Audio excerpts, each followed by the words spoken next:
प्रणाम। मैं साध्वी देवस्तुति पतंजलि योगपीठ हरिद्वार से आप सभी का इंडिया टीवी पर हार्दिक स्वागत है। आज हम आपके समक्ष फिर से उपस्थित हुए हैं एक नए विषय को लेकर। आज का हमारा विषय है बच्चों के ऊपर कि हम बच्चों का सर्वांगीण विकास कैसे करें, उनकी बुद्धि से लेके उनके सामर्थ्य से लेके उनका ओज तेज, उनके लिए संस्कार कैसे डेवलपमेंट करें हम आज की पीढ़ी का। तो उसके लिए हम अभ्यास करेंगे सर्वांगीण विकास सूर्य नमस्कार से। हाइट के विषय में हम देखें तो ताड़ासन, सर्वांगासन, इन सभी आसनों का अभ्यास कर सकते हैं। और बल बढ़ाने के लिए, बल के लिए हम दंड बैठक का अभ्यास कर सकते हैं। तो सबसे पहले आज हम करेंगे योगाभ्यास में सूर्य नमस्कार का अभ्यास। तो हम प्रारंभ करते हैं सूर्य नमस्कार से, जिससे हमारे पूरे शरीर का वार्म अप हो जाए, हमको शीर्षासन, सर्वांगासन, हलासन आदि करने में दिक्कत ना हो। तो चलिए अभ्यास शुरू करते हैं। श्वासों को भरते हुए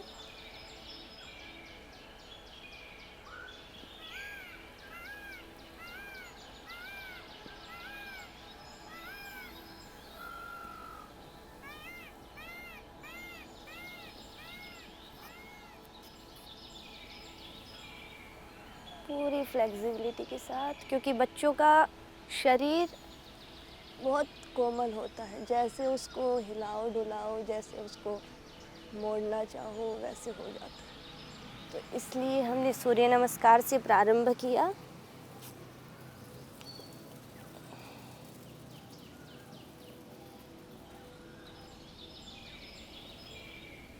साष्टांग आसन,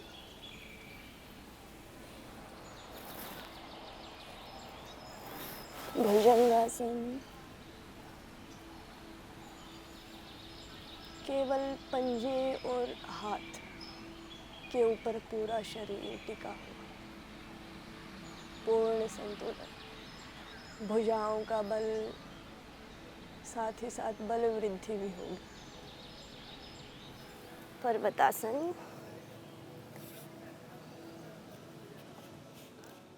एड़ी पंजे जमीन पर, घुटने सीधे, दृष्टि नाभि की ओर।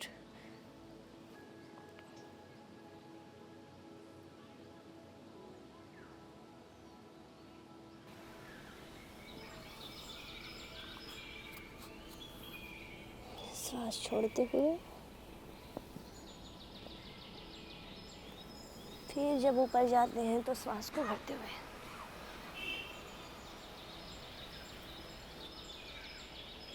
Normal position. इसका अभ्यास हम 5-10 बार से लेके जब तक आपको लग रहा है कि हाँ हमारा शरीर का वार्म अप अभी नहीं हुआ है, तब तक इसका अभ्यास कर सकते हैं। ये हमने सूर्य नमस्कार अभी किया। तो बच्चों का शरीर जो है बहुत फ्लेक्सिबल होता है, तो उनके लिए तो चाहे फ्लेक्सिबिलिटी के लिए उनको प्रारंभ में आसन ना करवाओ तो भी वो तुरंत कर लेते हैं। इतनी फुर्ती उनके अंदर होती है, इतना शरीर लचीला होता है उनको।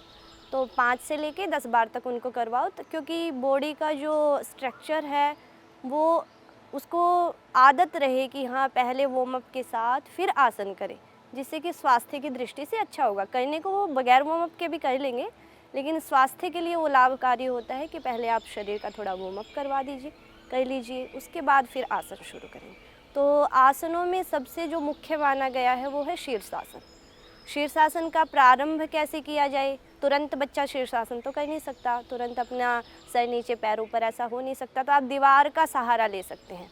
दीवार के सहारे से करवा सकते हैं। बच्चों के दोनों पैरों को पकड़ सकते हैं, एक एक पैर को धीरे धीरे उठवा सकते हैं, ऐसे करके उसका प्रारंभ कर सकते हैं। तो आइए देखते हैं शीर्षासन। तो शीर्षासन के लिए सबसे पहले वज्रासन में बैठिए। वज्रासन में बैठने के बाद हमारे दोनों हाथों को इंटरलॉक करते हुए, उंगलियों को आपस में फंसाते हुए एक दूसरे के अंदर, फिर हाथों को ज़मीन पे रख देंगे। शीर्षासन करने के लिए सबसे मुख्य है कि हमारा स्टैंड कैसा बना है, हाथों में मजबूती है या नहीं, क्योंकि हमारा पूरा भार हमारे हाथों के ऊपर और हमारे सर के ऊपर रहेगा। तो जब हम शीर्षासन करते हैं तो हमारे हाथों का जो है स्टैंड अच्छा होना चाहिए, जिससे कि हम इधर उधर ना जाएं, हाथों को ज़्यादा दूर ना करें। ऐसे ये जो गलतियां हैं ऐसी ना हो, या फिर हाथों को ऐसे खोल के ना रखें, ऐसे ही ना कर दें। यहाँ से सर को नहीं रखते, सर का मध्य भाग रखते हैं, जिससे कि हमारा बैलेंस अच्छे से बन जाए। यदि यहाँ से रखेंगे तो हमको शीर्षासन करने में दिक्कत होगी, इसलिए हम प्रारंभ करेंगे यहाँ से रखते हुए। हाथों का स्टैंड अच्छा हो, प्लस सर के मध्य भाग को रखें। तो चलिए हम प्रारंभ करते हैं। बच्चों को प्रारंभ में बोले कि पहले हल्का हल्का एक पैर उठाएं। एक पैर उठाने के बाद दूसरे पैर से पुश करें। 2 से 3 दिन उनको सीखने में लगेंगे ऐसे पुश करते हुए, फिर दूसरे पैर को भी मोड़ें, फिर दोनों पैर को धीरे धीरे सीधा कर दें।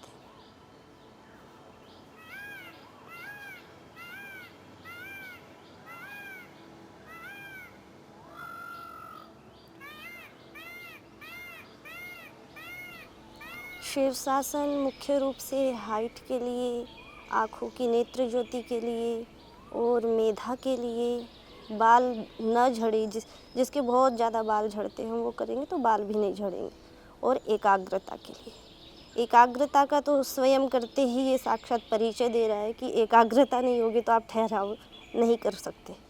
इसलिए ठहराव के लिए, एकाग्रता बढ़ाने के लिए शीर्षासन का अभ्यास।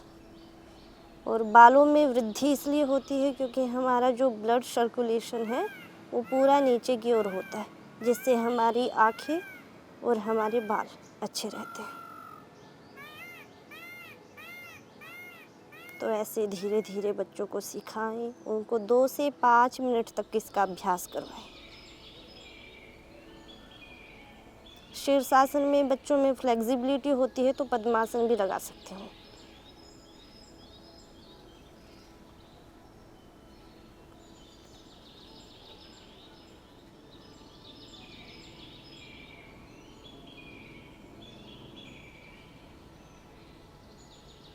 तो ऐसे बच्चों को हार्ड योगा भी सिखाएं, फ्लेक्सिबिलिटी क्योंकि उनके अंदर बहुत होती है।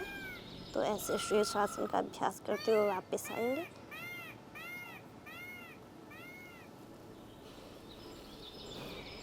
रिलैक्स। शीर्षासन के बाद हम करेंगे अभी सर्वांगासन। तो सर्वांगासन के लिए पहले दंडासन में बैठ जाएं। दंडासन में बैठकर फिर लेट जाएंगे। लंबी गहरी श्वास भरते हुए दोनों पैरों को धीरे धीरे ऊपर उठाएंगे। 90 डिग्री पर उठाते हुए अब पैरों के साथ साथ कमर भी उठेगी। कमर को उठाने के बाद हमारे दोनों पैर ऊपर आसमान की ओर, जितना कमर को सीधा कर सकते हैं।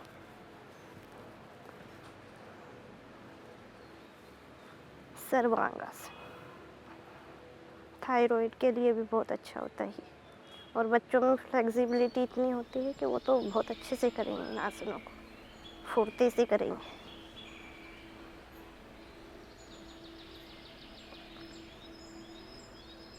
दोनों पंजों को पूरा ऊपर तान कर रखना ताकि वो दिखने में भी अच्छा लगे। शीर्षासन के बाद हमने दूसरा अभ्यास किया सर्वांगासन का। सर्वांगासन के बाद है हलासन।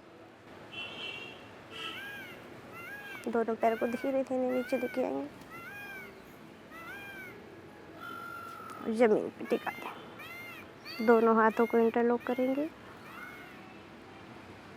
घुटने सीधे।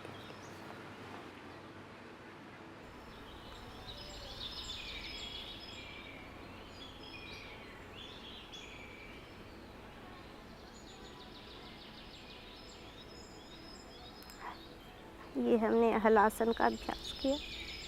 हलासन के बाद वापस से सर्वांगासन में आएंगे। सर्वांगासन में आते हुए धीरे धीरे पैरों को वापस ले आएंगे। अब बाई करवट लेते हुए उठ जाएंगे।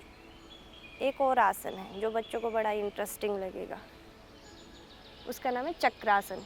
तो उसको करवाने के लिए भी आपको पहले अभ्यास करवाना पड़ेगा कि उसको लेटाएं पहले बच्चों को, फिर उसको उठाएं। अपने हाथों से। फिर धीरे धीरे जब बच्चे को आदत हो जाएगी तो वो स्वयं स्वयं से खड़ा होकर कर लेगा। तो लेटे लेटे का अभ्यास करते हैं एक बार।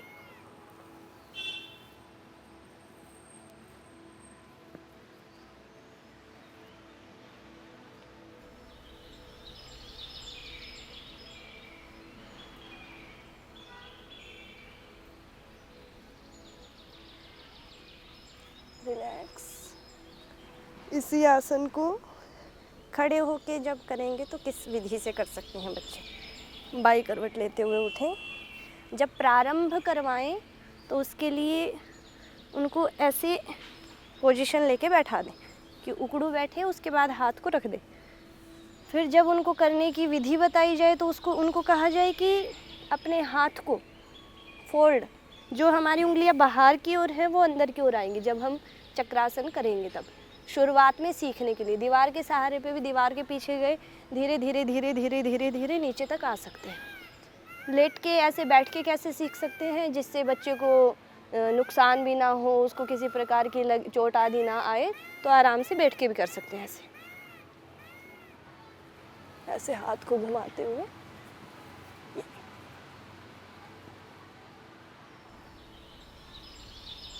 ऐसे ही जब वापस आना हो तो यहीं से ऐसे करके वापस भी आ सकते। उसके बाद खड़े होके कैसे सीखें। जब बच्चे को आदत हो जाएगी दोनों हाथों को पार्श्व भाग में उठाते हुए पूरी सांस भरें, पूरी श्वास बाहर छोड़ते हुए पीछे झुकें।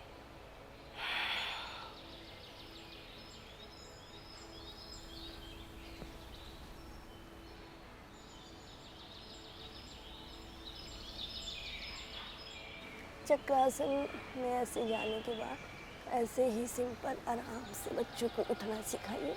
उसके बाद फॉरवर्ड बेंडिंग के बाद बैकवर्ड बेंडिंग के बाद फॉरवर्ड बेंडिंग, क्योंकि बैकवर्ड करने के बाद रिलैक्स के लिए फॉरवर्ड आवश्यक होती है। हालांकि बच्चों में फ्लेक्सिबिलिटी है, इतनी ज़रूरत नहीं है, लेकिन प्रारंभ से उनको सही चीज़ का अभ्यास हो, इसलिए उसके लिए हम पाद हस्तासन का अभ्यास भी करा सकते हैं। रिलैक्स। फिर हम देखें कि बच्चों की हाइट का इशू आता है कि उनकी हाइट ग्रोथ नहीं हो रही, तो उसके लिए हम ताड़ासन का अभ्यास कर सकते हैं। दोनों हाथों को इंटरलॉक करके सर के ऊपर रखते हुए दोनों पैरों की एड़ियों को उठाते हुए पूरा बॉडी को तान के सांस छोड़ते हुए नीचे, सांस भरते हुए फिर से ऊपर। ताड़ासन। ताड़ का वृक्ष बहुत लंबा होता है, इसलिए इस आसन का नाम है ताड़ासन, क्योंकि बच्चों की हाइट इससे वृद्धि होती है, हाइट में ग्रोथ होती है। ताड़ासन। फिर तिर्यक ताड़ासन, दोनों पैरों में गैप करेंगे। तिर्यक होता है टेढ़ा, तो उसी ताड़ासन को जब टेढ़ा करेंगे तो भी हमारे जो ग्रंथियां हैं बच्चों की, जैसे कि प्रारंभ में ही मैंने 3 बताई थी, थायराइड, पैराथायराइड और पिट्यूटरी ग्रंथि, तो उसका विकास होता है पूर्ण रूप से।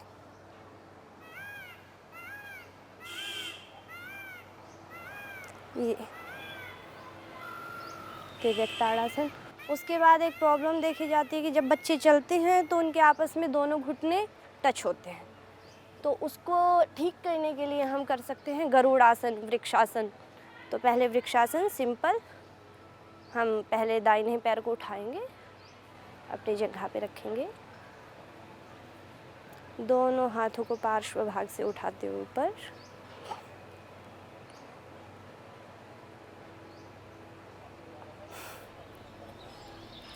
एकाग्रता के लिए बहुत अच्छा आसन है।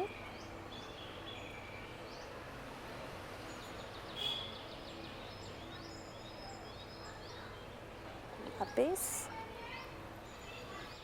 दूसरे पैर से अभ्यास करेंगे। जब कोई भी बच्चे को अभ्यास करवाया जाए तो दोनों तरफ से, दोनों साइड से होना चाहिए, नहीं तो डिसबैलेंस हो जाता है। अब मैंने इधर से कर लिया, इधर से नहीं किया, और बच्चों को हार्ड योगा सिखाए उस समय तो और ज़्यादा ध्यान रखना चाहिए, ताकि बच्चे की बॉडी मेंटेन रहे, उसमें तिरछापन ना आए।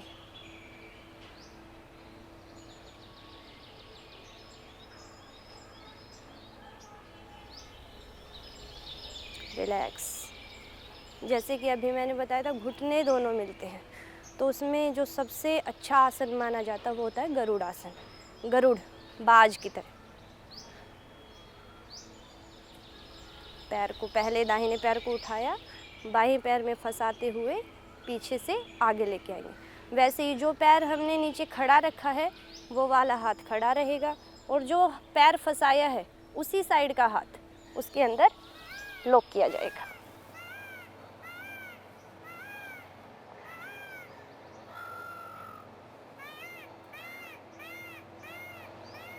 रिलैक्स।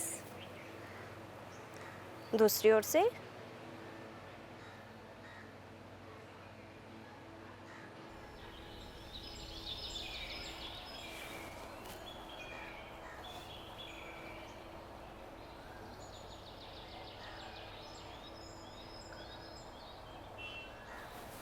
रिलैक्स। अब हमने बच्चों के सर्वांगीण विषय के विषय में जाना। सूर्य नमस्कार करवाइए, हाइट कैसे बढ़ाई जाती है, जो सर्वांगीण विकास होता है वो 5 आसन हमने बताए। हाइट के लिए अभी ताड़ासन, तिर्यक ताड़ासन, फिर पैरों को अच्छा रखने के लिए ताकि घुटने आपस में टच ना हो उसके लिए वृक्षासन, गरुड़ासन। अब हम बात करते हैं बल की। बच्चों का बल कैसे बढ़ाया जाए, उनको हनुमान जी जैसा कैसे बनाया जाए, तो उसके लिए हम करेंगे दंड बैठक। तो साधारण दंड, सामान्य, जैसे बच्चों को तो ये दंड पता ही होता है, स्कूल में कई बार पनिशमेंट भी मिल जाती है उनको। तो ऐसे साधारण दंड, इसकी 8 वेरिएशन होती है। तो आप बच्चों को प्रारंभ में 1-2 करवाइए। 8-10 साल के बाद के जो बच्चे होते हैं, शुरुआत में इतना ज़्यादा मत करवाइए, क्योंकि बच्चों का डेवलपमेंट होता रहता है, तो ये थोड़ा हार्ड में आ जाता है, थोड़ा बॉडी को स्टिफ करता है। तो आसनों को करवाने के साथ साथ इनको यदि करवाएंगे तो वो बल वृद्धि में आ जाएगा। तो ऐसे जंप करते हुए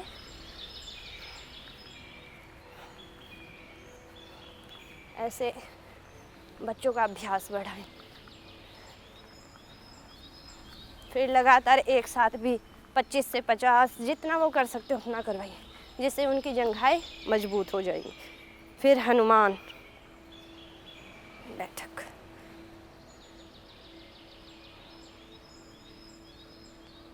धीरे धीरे उनका प्रारंभ करवाएं।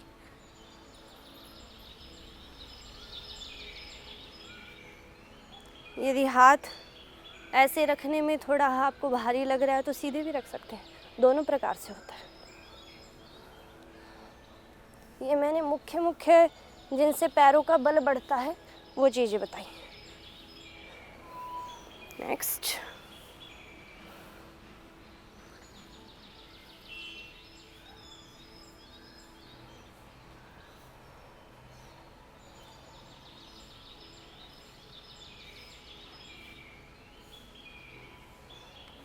रिलैक्स। अब इस अभ्यास के बाद अब हम भुजाओं को स्ट्रोंग करने के लिए आगे अभ्यास करते हैं। तो सबसे पहले साधारण दंड,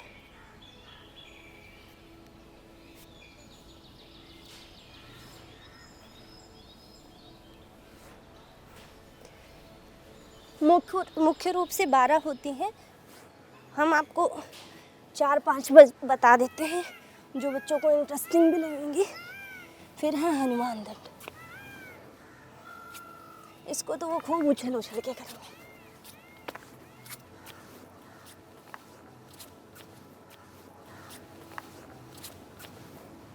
वृश्चिक दंड,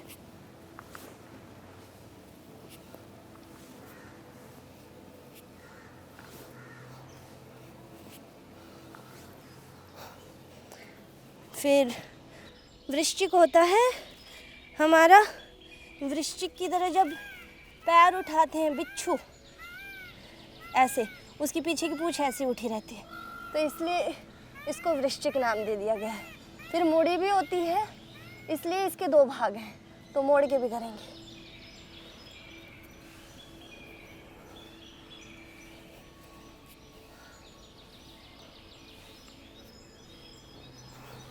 रिलैक्स। वैसे दंड कुल 12 होती हैं और बैठक 8। तो मुख्य जो होती हैं वो शरीर के विकास के लिए वो मैंने बता दी है। शुरुआत से देखें तो साधारण दंड, वक्ष विकासक दंड, राम मूर्ति दंड, फिर वृश्चिक दंड, भाग 1, भाग 2, पार्श्व दंड, चक्र दंड, फिर पलट दंड, और जो करते करते शीर्षासन जब सीख जाएंगे तो फिर शेर दंड, फिर सर्प दंड और मिश्र दंड। तो लास्ट वाली है मिश्र दंड। तो उसका अभ्यास करते हैं। उछल उछल के भी कर लेंगे बच्चे, तो एनर्जी का भंडार होता है उनमें।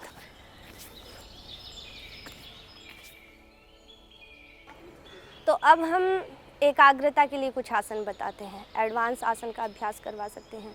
बकासन, मयूरासन, मयूरी आसन, बद्ध पद्मासन, इन सब का अभ्यास हम बच्चों को करवा सकते हैं। तो प्रारंभ करते हैं बकासन से। दोनों हाथों को पार्श्व भाग से उठाते हुए सामने झुकेंगे पादहस्तासन में।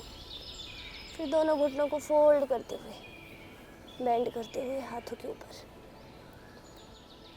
सेम जैसे शीर्षासन में हुआ था कि पहले एक पैर को उठाएंगे, फिर दूसरे हाथ से पुश करते हुए, पैर से पुश करते हुए दूसरे पैर को उठाएंगे।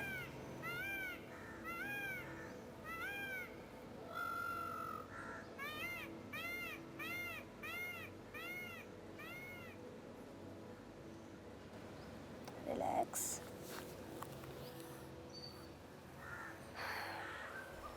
अब उसके बाद हम मयूरासन का अभ्यास करते हैं, जिसके लिए हम बैठ जाते हैं। बैठने के बाद तो एकाग्रता के लिए बड़ा ही अच्छा है, और हाथों में ताकत भी चाहिए उसके लिए। पहले कर रहे हैं हम मयूरासन का अभ्यास।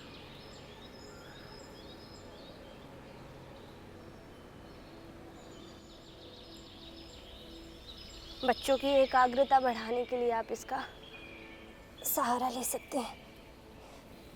उसके बाद पद्मासन लगाते हुए मयूरी आसन।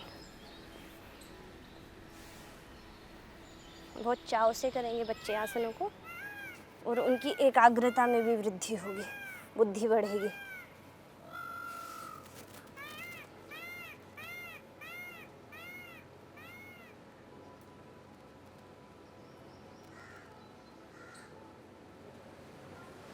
रिलैक्स। तो ये हमने आसन देखे।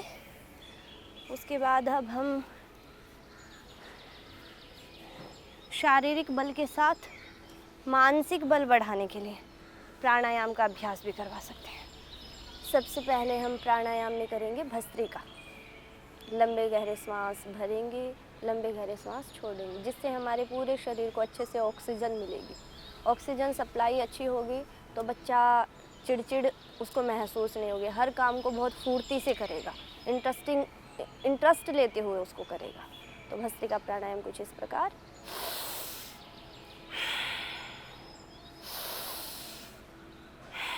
फेफड़ों को मजबूत करने के लिए भस्त्रिका प्राणायाम। बच्चों को दौड़ाएं, सुबह सुबह रनिंग करवाएं बच्चों को, वो भी उनके लिए बहुत अच्छी होती है। अब हम करेंगे अनुलोम विलोम प्राणायाम।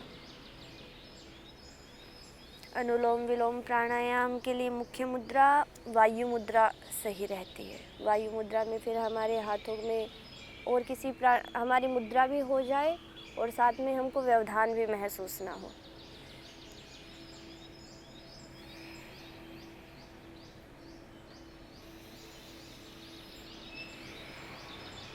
बाई नासिका से श्वास भरते हुए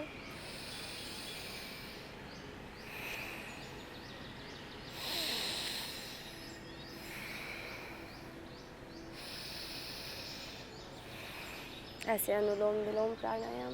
अनुलोम विलोम प्राणायाम के बाद मन की एकाग्रता, साथ में उनको अध्यात्म की ओर प्रवृत्त करने के लिए भ्रामरी प्राणायाम, भ्रामरी, उद्गीत और प्रणव ध्यान सिखाए उनको।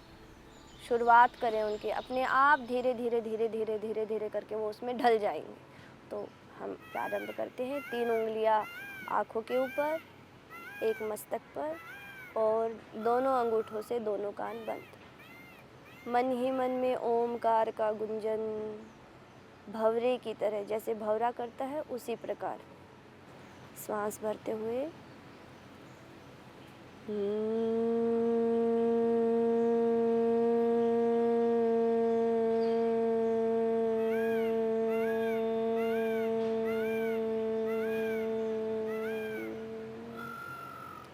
भ्रामरी के बाद उद्गीत प्राणायाम करेंगे। ओमकार का उच्चारण, श्वास लंबा गहरा श्वास भरते हुए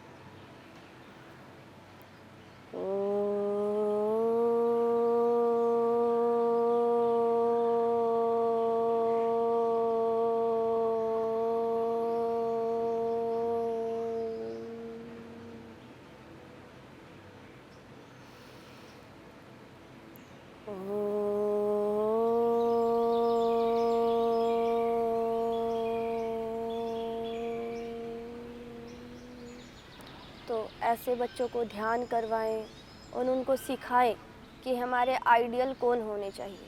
हमारे आइडियल हमारे ऋषि साधु संत होने चाहिए। तो ऐसे योग के माध्यम से अपने बच्चों को स्वस्थ रखिए, अपने आप को भी स्वस्थ रखिए, अपने आप को जोड़े योग से, अपने आसपास सभी को योग में ढालें।